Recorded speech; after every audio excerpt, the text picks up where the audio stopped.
이 얘기를 드리면 되게 안타깝다고 생각하시겠지만 칫솔질을 꼼꼼하게 해서 충치를 예방해요 라고 얘기하는 건 잘못된 말이에요. 이를 나는 열심히 닦는데도 충치가 생겨요. 맞는 얘기예요. 칫솔대에 엄지손가락이 들어갈 수 있는 홈이나 아니면 오돌도돌한 거나 고무 같은 게 붙어 있어요. 일단 그 칫솔이 제일 나쁜 칫솔입니다. 칫솔이 나한테 움켜잡고 이를 망가뜨리라고 가르쳐주고 있는 거죠. 제가 매일 강의 때마다 하고 다니는 얘기가 있습니다. 나이가 들어서도 건강한 치아를 가지려면.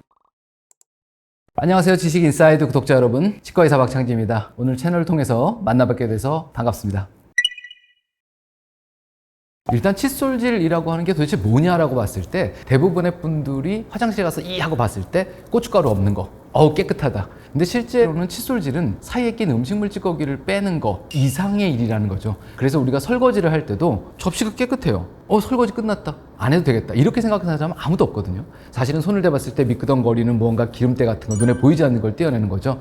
칫솔질도 화장실에 가서 이 하고 들여다보셨을 때 아무것도 없이 깨끗해 보이는 그때가 치아에 붙은 세균막을 조절하는 거다. 그때가 칫솔질을 시작하는 시작점이다 라고 생각하시는 게 맞을 것 같습니다. 우리는 지금 뭐하고 싸우고 있냐면 입안에 있는 세균과 싸우고 있습니다. 그런데 세균은 눈에 보이지 않는 현미경적인 구조고요. 결국 우리가 눈으로 보고 음식물 찌꺼기가 없어 라고 얘기하는 건 아직도 저 구석에 세균들이 모여 살고 있어 라는 얘기입니다. 그래서 결국은 눈에 보이지 않는 세균을 조절한다라는 현미경적인 눈을 가지지 않으면 아무리 이를 문질러 닦아도 치과에 가실 수밖에 없는 질병이 생기는 거죠. 그런데 우리가 칫솔질에 의해서 무언가를 관리한다라고 따지면 1번으로 생각해 보셔야 될 건 충치와 잇몸 질환은 관리 방법이 완전히 다르다는 겁니다. 그래서 칫솔질을 꼼꼼하게 해서 충치를 예방해요 라고 얘기하는 건 잘못된 말이에요. 칫솔질은 대부분의 경우 잇몸 질환을 예방하는 것과 연관성이 있습니다. 그래서 충치가 자주 생기시는 분들은 이를 나는 열심히 닦는데도 충치가 생겨요. 맞는 얘기예요. 또 하루에 3번 닦으세요 라고 하는 얘기에는 절반은 잇몸 질환 예방 얘기가 들어있고요, 절반은 충치 예방 얘기가 들어있습니다.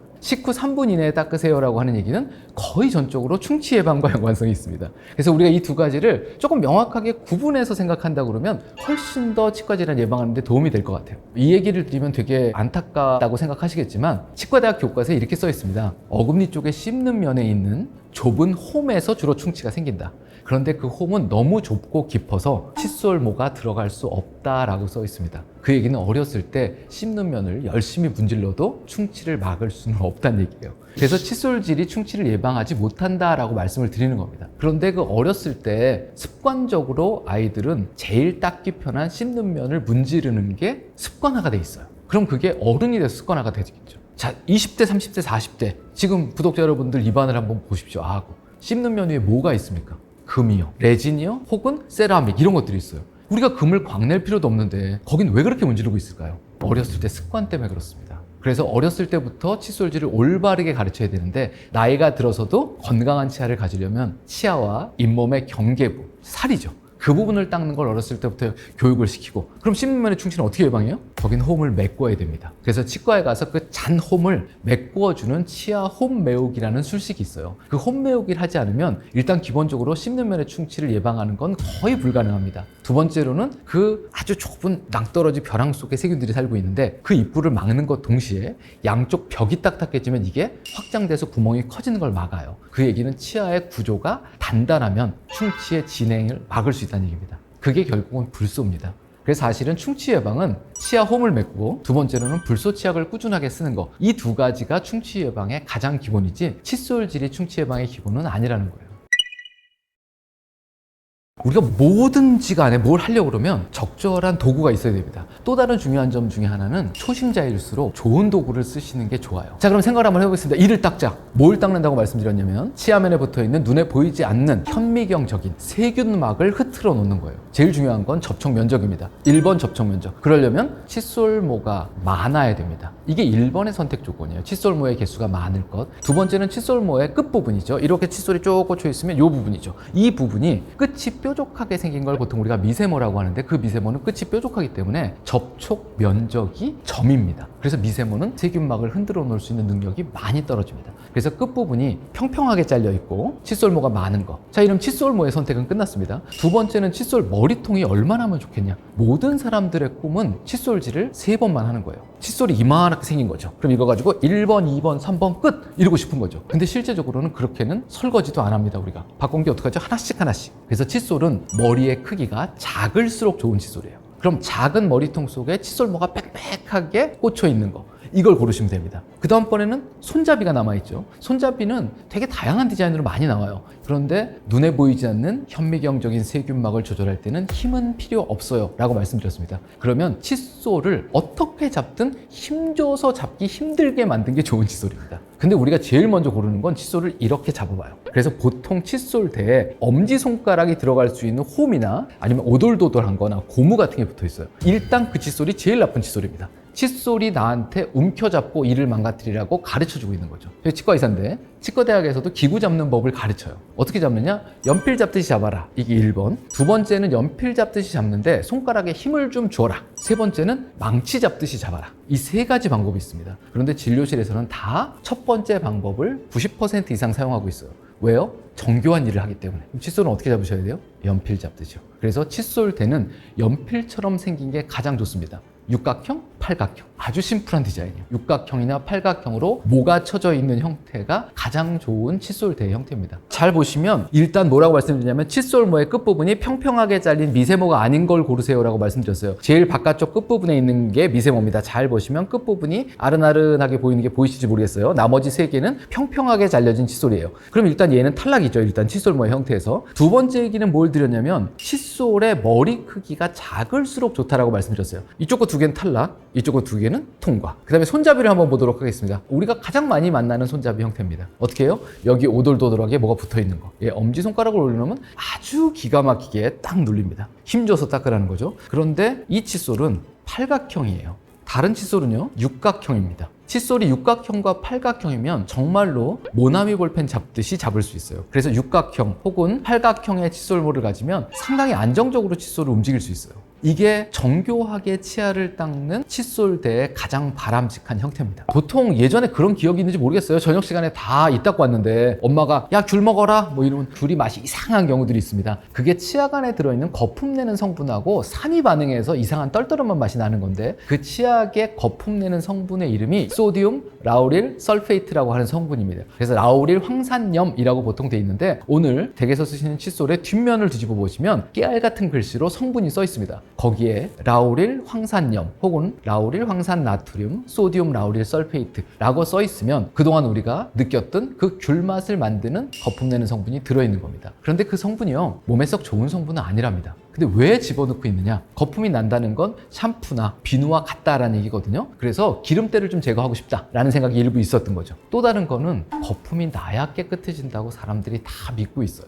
그런데 거품이 많이 나면 칫솔이 이에 못 닿습니다. 그 거품 때문에 미끄러져서 실제로 세균막을 정확하게 닦아내는 게 오히려 어려워져요. 예전 같은 경우에 있어서는 칫솔질을 매일 하지 않고 며칠에 한 번씩 하고 이러면 치아에도 기름때 같은 게 끼니까 그게 필요했던 시절이 있었습니다. 그런데 현재는 모든 국민들이, 모든 사람들이 하루에 두세 번씩은 이를 닦는단 말이죠. 그렇기 때문에 이제는 그 성분을 빼내도 되겠다라는 생각이에요. 또 다른 거는 이게 입을 좀 마르게 한답니다. 그래서 구내염이 자주 생기시는 분들, 입이 자꾸 마르는 조금 연세가 있으신 분들, 이런 분들은 거품이 덜 나고 안 나는 치약, 소디움 라우릴 설페이트가 들어있지 않은 치약만 써도 그 증상이 많이 개선된다라는 연구 보고가 많이 있습니다. 그래서 오늘부터는 치약을 사기 전에 성분표를 한번 보시고 거품이 좀 덜 나면 좋겠다. 이 깨알 같아서 내가 보기도 힘들다. 그러면 집에 있는 치약 써보고 귤 먹었는데 오렌지 주스 먹었는데 맛이 이상하다. 그럼 그거는 이후에는 세면대 청소할 때 쓰시는 걸로. 치약이라고 하는 거의 성분을 보면 이거가 있어야 치약이다 라고 얘기하는데 딱 한 개밖에 없습니다. 불소입니다. 불소를 바르기 위해서 치약을 쓰는 거예요. 그러니까 네 치약엔 불소가 안 들어있다 그러면 그건 치약이 아닌 겁니다, 사실은요. 그래서 치아면에 불소를 코팅하기 위해서, 치아면에 불소를 보충하기 위해서 그걸 통해서 충치 예방을 하기 위한 튜브에 들은 거, 이게 치약인 거예요. 그 외에는 뭘까요? 향료입니다. 화한 맛이 나요. 찝찝한 소금 맛이 나요. 이런 것들이죠. 대부분의 경우 그것들도 약효 성분이 있긴 있습니다. 그래서 치약 고르실 때는 거품이 덜 나고 불소가 충분히 들어있고, 이 충분히란 단어를 얘기하면 숫자를 원하시는 분들이 있습니다. 이렇게 뒤집어 보시면 거기에 ppm이라는 단위가 써 있어요. 다 ppm입니다, 우리나라는. 근데 어려우니까 그건 뜯어내고 숫자가 써 있는데 거기에 400, 500, 600, 900, 1000, 1450까지의 범위로 써 있습니다. 일단 기본적으로는 내가 최근 3년 이내에 치과에 가서 충치치료 받아본 경험이 없고 나는 되게 건강하게 잘 살고 있다고 매년 건강검진마다 듣고 있다. 이래서 흔히 말하는 내 삶의 밸런스만 잡아주는 분들, 이런 분들이 써야 되는 불소 함량은 900에서 1000ppm입니다. 그래서 950ppm 정도라고 생각하시자고요. 그럼 그 밑에 불소가 들어있는 것들 400ppm, 500ppm요? 이는 의미가 없습니다. 그러니까 치약은 950ppm부터 시작하는 거예요. 그런데 우리 집 애는 이가 자꾸 썩는 애예요. 또 나는 나이가 들어서 여기저기 시린 데가 있어요. 그리고 최근에도 여기 신경치료를 받았어요. 충치의 활성도가 높거나 나이가 들어서 뿌리가 드러났거나 아니면 단 거 자꾸 먹는 애들, 이런 사람들은 1500ppm 정도가 들어있는 치약을 쓰셔야 됩니다. 그래서 국내에서 찾으실 수 있는 가장 1500에 근접한 치약은 1450ppm이에요. 그게 현재 가장 최고 농도입니다. 그럼 우리나라 사람들 표준 치약은 얼마일까요? 1450입니다. 그래서 치약 고르실 때 반드시 불소 농도 확인하시길 바랍니다. 자, 칫솔질 시간은 제일 많이 알고 계신 건 3분 동안? 3분 이상? 하여간 3분이죠. 3자입니다. 예. 오늘 다이어트 한다고요? 접시에다가 샐러드를 이렇게 싸가지고 드레싱도 없이 먹었어요. 이 접시 설거지 얼마나 하실 것 같으세요? 물에 휘휘 헹군 끝이죠. 삼겹살 먹은 접시는요? 이건 오래 걸리죠. 그러니까 칫솔질은 오늘 뭐 먹었냐에 따라서 달라집니다. 그런데 안타까운 건 설거지는 뽀도독 끝났다 엎어놔요. 근데 이를 오른쪽 왼쪽 맨 뒤에 어금니는 이제 다 닦은 것 같아. 다음 일을 닦아볼까? 이런 생각 해보신 적 있으세요? 그 이가 닦였는지 안 닦였는지도 모르고 거품이 막 나면 다 닦였다고 착각하고 살았었어요. 그래서 이가 다 닦였나? 이걸 알게 되면 칫솔질을 오늘은 30초만, 어느 날은 10분씩 하셔야 되는 일이 생깁니다. 그런데 평균적으로 우리가 하루에 아침에 한 번, 저녁에 한 번, 2번을 닦는다고 가정을 해보면 대략적으로 하나씩 꼼꼼하게 닦으시면 10분은 넘어 걸립니다. 그럼 우리가 그동안에 열심히 닦았던 칫솔질은 얼마나 걸렸을까요? 막 닦죠? 그럼 거품이 나요. 입안에 하나 가득 차가지고 어쩔 수가 없게 되면 그때 한번 뱉습니다. 그러고 난 다음에 또 닦죠? 막 닦아요. 그 다음에 거품이 또 나면 그 다음에 뱉어요. 그러고 나면 물로 헹구면 끝이죠. 이게 일반적인 우리들의 열심인 칫솔질입니다. 누가 조사를 해봤대요. 45초랍니다. 3분도 안 되는 거죠. 3분은 무지하게 긴 시간이에요, 사실은요. 그렇기 때문에 10분씩 닦는다는 건 정말 오래 걸리는 거고요. 그렇게 오래 안 닦았기 때문에 우리 주변에 치과 질환이 계속 머무르고 있는 거다라고 보실 수 있어요. 칫솔질 방법에 있어서 오늘 말씀드리면서 공식이라는 걸 좀 말씀을 드릴 건데, 우선 첫 번째는 도구를 골라야 됩니다. 도구를 고를 때 1번은 S입니다. S는 소프트입니다. 부드러운 칫솔을 골라야 된다. 그리고 칫솔모가 많은 칫솔을 골랐습니다. 그 다음에 두 번째로는 연필 잡듯이 잡아야 됩니다. 왜요? 부드러워야 되니까. 두 번째 원칙은 우리가 그동안에 이를 닦을 때 움켜잡고 어떻게 닦았냐면 이렇게 닦았던 거죠. 그런데요, 닦으실 때는 그 닦는 자리를 보셔야 됩니다. 그래서 두 번째 원칙은 입을 벌리시라는 겁니다. 그래서 라고 얘기합니다. 오픈. 어디를요? 입을 벌리라는 얘기죠. 입을 벌려서 여기를 닦아보자. 그럼 이쪽을 닦는다고 했을 때 우리가 보통 어떻게 닦죠? 이쪽을 닦으라고 환자분들한테 말씀드리면 여기를 또 막 이렇게 열심히 닦아요. 근데 깨끗하게 설거지 하려면요, 밥공기 10개를 한꺼번에 문지르시면 안 됩니다. 어떻게 해요? 한 개씩이요. 그래서 세 번째 원칙은 한 개씩입니다. 오죠.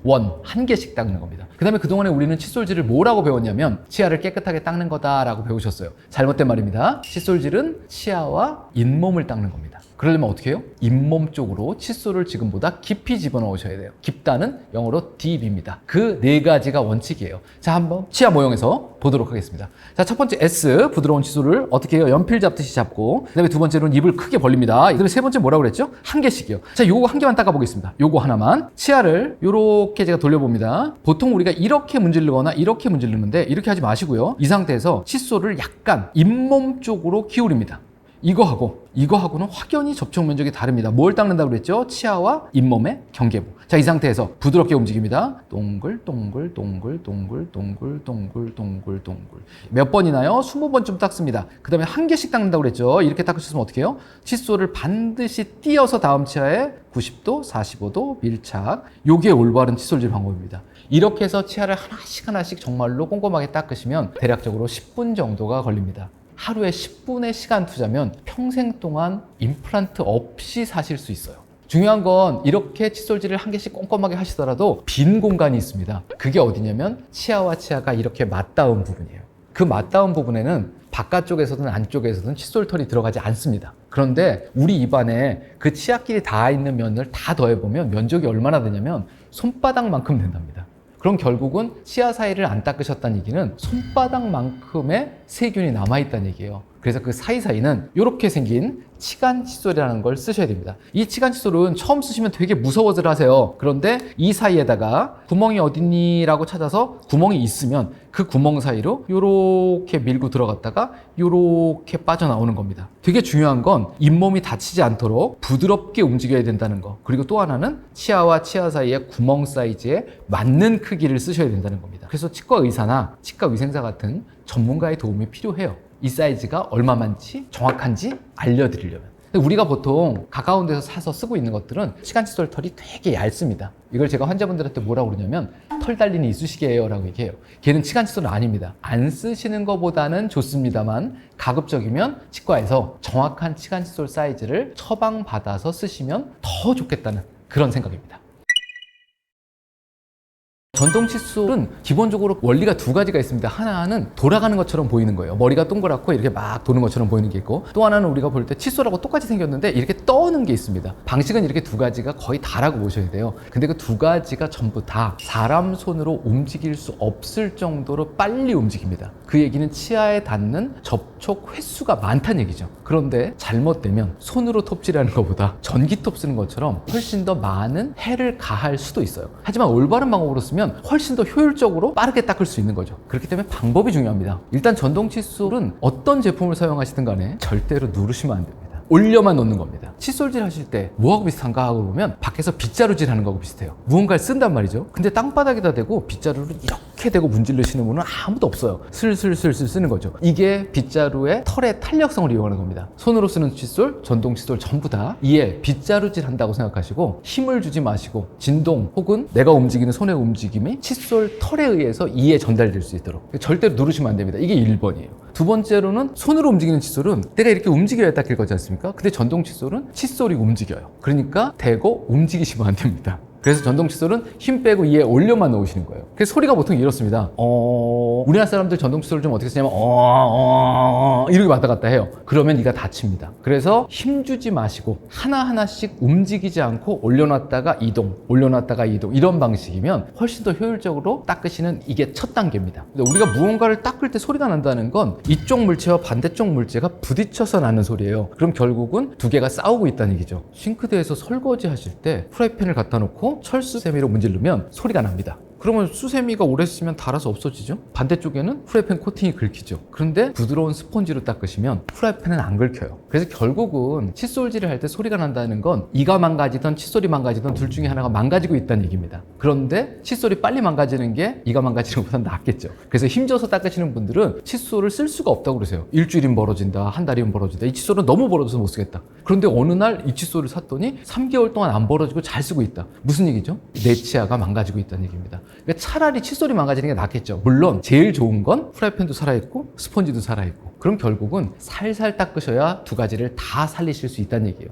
제일 중요한 건 접촉 면적이에요. 그래서 정확하게 치아면에 닿아서 흔들어야 됩니다. 그 물로 헹구는 거에 관련된 인터넷에 떠도는 루머가 딱 두 가지가 있습니다. 치과에 관련돼서 칫솔질 하기 전에 칫솔에다 물을 묻히는 게 좋으냐 안 묻히는 게 좋으냐, 그 다음에 칫솔질 하고 난 다음에 물로 10번을 헹궈야 되냐 5번을 헹궈야 되느냐, 이 두 가지가 다 인터넷 루머입니다. 우선은요, 칫솔이 입안에 들어가면 어차피 물이 있어요. 그죠? 입안에 다 침이 있지 않습니까? 그러니까 그걸 미리 물에 담그냐 안 담그냐는 거의 의미는 없어요. 이 얘기는 왜 나왔냐면 물에 많이 적셔지면 치약이 칫솔에 있는 물에 녹아서 연마제의 효율성이 떨어질 수도 있으니까 마른 칫솔에 묻혀서 해라, 그런 얘기예요. 근데 마른 칫솔이 딱딱하게 굳어있는 데다 일에 처음 대면 그 자리가 아파요. 그러니까 대부분의 경우는 칫솔을 물에 적시시거나 혹은 손으로 이렇게 한번 터세요, 칫솔털을. 그래서 칫솔털이 부들부들해진 다음에 치약을 짜시면 됩니다. 그러니까 물을 묻히나 안 묻히나 큰 차이는 없다. 두 번째로 칫솔질이 다 끝났어요. 자, 그럼 우리가 칫솔질을 했는데 우리가 한 행위가 뭔지 한번 생각을 해보시자고요. 1번, 치아면에 붙어있는 세균막을 흐트러놨어요. 물로 헹구냐 안 헹구냐 중요합니까? 의미 없죠. 다 흐트러놨으니까. 두 번째로는 또 뭘 했냐면 치약을 이에 발랐어요. 되게 오랜 시간 동안. 왜요? 충치를 예방하기 위해서. 그 불소가 이를 딱딱하게 만들어준답니다. 불소의 농도가 중요하대요. 그런데 양은 중요하지 않답니다. 치약을 많이 쓸 필요는 없대요. 치약을 많이 짜서 쓰시면 치약회사만 돈을 버는 거예요. 치약의 적정량은 중국집에서 짜장면 시키면 위에다 완두콩 같은 거 올려주잖아요. 딱 그 정도 사이즈가 정상 크기예요. 전 연령에서 그렇습니다. 그래서 그 정도만 조금 짜서 쓰시는데 뭐가 중요하죠? 접촉 시간이 중요하답니다. 오래 닦으셔야 돼요. 그러면 치아에 오랫동안 불소가 붙으면서 이가 딱딱해집니다. 자, 칫솔질이 끝났어요. 그럼 그 다음번에 퇴퇴 뱉어내시겠죠. 자, 물로 헹구면 불소가 씻겨 나갑니다. 그러면 안 헹구시면 접촉 시간이 더 오래 지속되겠죠. 적은 양의 치약을 쓰시면 칫솔질 끝난 후에 치약의 맛을 거의 느끼실 수 없습니다. 또 다른 거는 치약이 화한 맛이 많이 나는 것들을 우리나라 사람들이 좋아하는데 뭐하고 비슷하냐면 목욕 안 하고 향수 뿌리는 거하고 똑같아요. 그래서 화한 맛이 나는 치약일수록 칫솔질 시간이 짧아집니다. 그래서 너무 강한 자극, 향이 없는 치약을 쓰시면 적은 양으로 충분한 불소 접촉을 얻고 뱉어낸 후에 안 헹구면 다음 무언가를 먹을 때까지는 이가 계속 딱딱해지고 있는 중이에요. 그래서 유럽 같은 경우는 치약의 권고사항으로 뒤에 써 있습니다. 자기 전에는 이 불소 치약으로 양치를 하고 난 후에 뱉어내고 물로 헹구지 마십시오가 아예 명시가 돼 있어요. 치약이에요. 살던 것과 달라서 어색할 수도 있지만 오늘부터 한번 해보시기 바랍니다. 치과 의사가 고대부터 가장 최근까지 하고 있는 일은 이를 고치는 일입니다. 고장난 데를 금을 넣어주고 혹은 빼고 요즘은 임플란트 같은 걸 심어주고요. 그런데 그 옛날부터 치과 의사의 한쪽에서는 이런 얘기를 하던 사람들이 있었습니다. 깨끗하게 닦으면 치과 의사도 정부의 건강보험도 다른 사보험도 필요 없이 국민 모두가 자신의 치아로 평생 동안 살 수 있다라고 주장해 오셨던 분들이 각 시기마다 있었습니다. 아마 2023년도에는 그게 저인 것 같아요. 제가 매일 강의 때마다 하고 다니는 얘기가 있습니다. 치아가 건강한 치아다. 이를 깨끗하게 닦기만 하면 대부분의 치과 질환을 예방할 수 있습니다. 매일매일의 개인의 습관인 거죠. 조금만 노력하시면 건강하게 사실 수 있습니다.